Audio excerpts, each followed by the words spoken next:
Je suis Adrien Cochard, mais je suis surtout quelqu'un qui cherche à vivre en harmonie avec la nature et qui cherche un modèle qui soit adapté à ça. Donc on est aussi bien sur de la plantation d'arbres, la plantation d'aromatiques. En fait, on essaye de faire un maximum de choses nous-mêmes.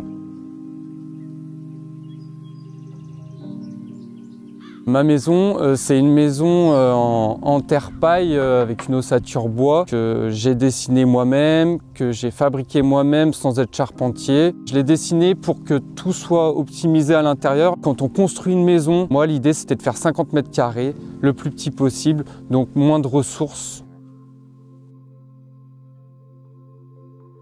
Le pire que pour la nature aujourd'hui, c'est vraiment l'érosion des sols en fait. Ça, c'est vraiment compliqué tous les jours de voir des gros tracteurs s'enfoncer dans des sols et continuer ce labour qui appauvrit les sols et qui les appauvrit aussi en tant qu'agriculteur. Le cercle vicieux, il est juste incroyablement dramatique. Détruire, c'est assez facile. Là, j'arrache les arbres en une journée autour de moi avec des tracteurs, c'est fini. Par contre, le temps que ça se régénère, tout ça, c'est incroyable les efforts, quoi.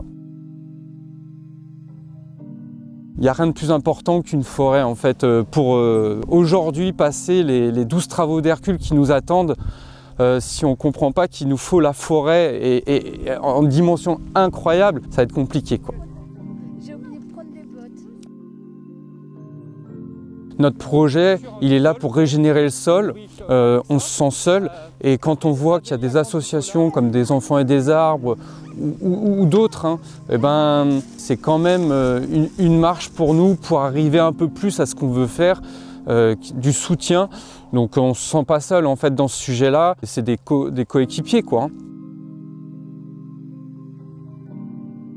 Si j'avais un message à faire passer aujourd'hui, c'est qu'on a entre nos mains une technologie qui est la plus haute des technologies qui existent dans ce monde, qui s'appelle l'arbre. Il n'y a pas besoin d'aller chercher une technologie à inventer, elle existe déjà, elle est entre nos mains et on la transmet aujourd'hui à nos enfants.